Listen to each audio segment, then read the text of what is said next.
Là, vous pointez du doigt un vrai sujet. La région ne décolère pas, je vous le dis. Nous n'avons pas de majorité dans ces syndicats mixtes et ce qui s'est passé dépasse l'entendement.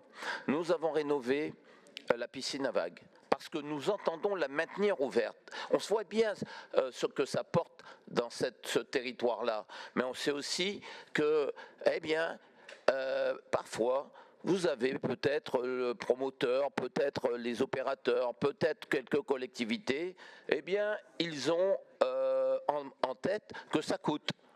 Ça coûte. Et donc, nous avons rénové, la piscine a brûlé, elle a été rénovée de nouveau avant l'été et elle n'a pas ouvert. Décision unilatérale de l'île de loisirs. Et vraiment, on a été mis devant le fait accompli. Alors, effectivement, en 2025, il y a eu 700 000 € de contributions publiques. Ce que vous appelez des contributions publiques, c'est le financement des déficits. 700 000 €. Et il y a eu 700 000 € parce que la piscine n'a pas ouvert. Mais nous, nous posons une question. Est-ce que les piscines municipales qui coûtent, on doit les fermer parce qu'elles coûtent? La réponse est non. Est-ce que des équipements municipaux, sportifs ou autres, qui coûtent, est-ce qu'on doit les fermer parce que justement ils génèrent des déficits? Ben, la réponse est naturellement non. Et on est dans cette logique-là. Et c'est vrai que, je le dis, nous avons appris qu'il y a un projet de transformation de la piscine comme ça par l'amendement qui a été déposé.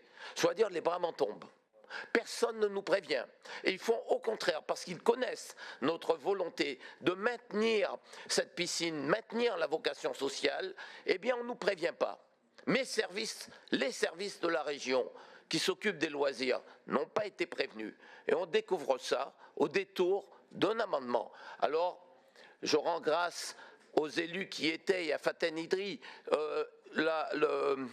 Comment dirais-je, la présentation n'a pas eu lieu. Mais je le dis ici, avant de présenter des projets, il faut s'assurer de l'accord de ceux qui sont, un, propriétaires, deux, de ceux qui financent. Je ne suis pas certain que le département ait été mis dans la boucle. Je suis même certain que ça n'a pas été le cas.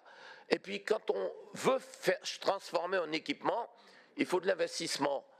Et si nous ne sommes pas d'accord sur le projet, moi je vous le dis, il n'y aura pas d'investissement. Donc pour moi, pour l'instant, le projet n'existe pas. D'ailleurs, il n'y a pas eu de présentation. Et d'ailleurs, on en reparlera le moment venu. Moi je souhaite que localement, cette île de loisirs cesse d'être un enjeu électoral. Je souhaite que les opérateurs publics qui sont là, eh bien, se mettent en tête qu'une fois pour toutes, c'est le bien commun qui leur échappe, qui nous échappe et qui appartient aux Franciliens.